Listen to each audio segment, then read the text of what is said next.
politisi konon memang nggak bisa dipercaya. Omongan mereka keluar sesuai dengan kepentingan politik mereka saja.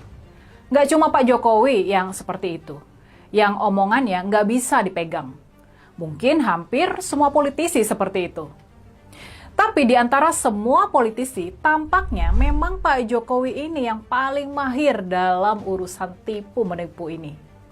Makanya sampai-sampai kemudian muncul julukan populer, sen kiri, belok kanan.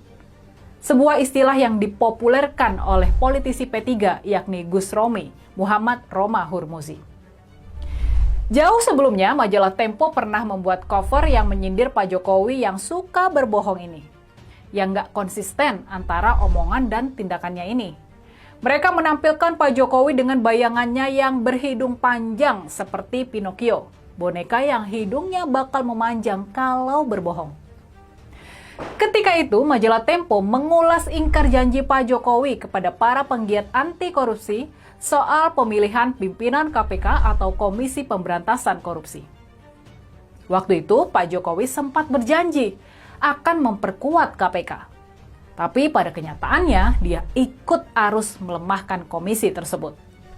Soal kebiasaan berbohong Pak Jokowi, ini kemudian mendapatkan pengukuhan dalam karya patung yang dibuat oleh seniman Mas Butet Kertarejasa.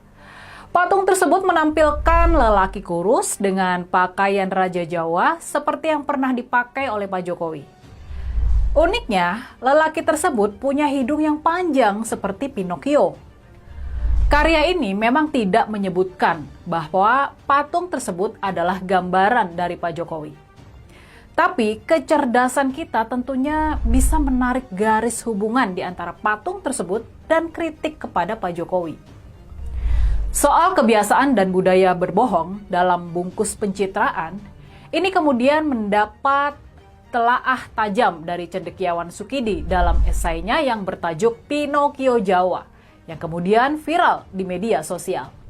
Di situ mesti tidak menyebut nama Pak Jokowi, secara tajam Pak Sukidi membedah perilaku-perilaku seperti yang biasa dilakukan oleh Pak Jokowi. Di dalam esai tersebut, Pak Sukidi mengingatkan bahaya besar yang dibawa oleh pemimpin yang berkarakter Pinocchio Jawa. Menurutnya, di penghujung masa pemerintahannya, Pinocchio Jawa mewariskan budaya kebohongan dalam berpolitik tanpa rasa bersalah sedikitpun. Kebohongan demi kebohongan dalam berpolitik dia praktikkan sebagai strategi permainan kotor untuk mempertahankan kekuasaan. Pinocchio Jawa menjadikan kebohongan politik sebagai bagian sentral dari karakternya. Dia memimpin republik bukan dengan keutamaan publik, melainkan dengan kebohongan, korupsi, nepotisme, dan berbagai praktik kejahatan lain. Dan mirisnya, praktek yang sudah terlanjur banal ini pun diterima luas sebagai kewajaran tanpa rasa malu. Dan karenanya, kini Pinocchio Jawa pun mengukuhkan diri sebagai ikon pembohong terbesar. Jadi, makanya nih, melihat semua catatan itu, kalau sekarang Pak Jokowi begitu rajin tampil di media, mengomentari ini dan itu, melakukan klarifikasi atas 10 tahun masa pemerintahannya, apakah kita masih bisa percaya sama apa yang dia ucapkan? Apa kita bisa percaya kalau Pak Jokowi nggak tahu menau soal korupsi impor bahan bakar minyak di Pertamina? Apakah benar dia nggak tahu praktek curang yang dilakukan selama 5 tahun itu, antara tahun 2018 sampai dengan tahun 2023 tersebut?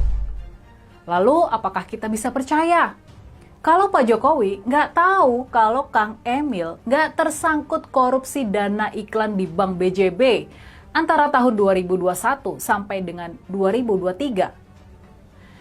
Jadi gimana nih kalau menurut kalian? Apa kita masih percaya sama klarifikasi Pak Jokowi sekarang ini?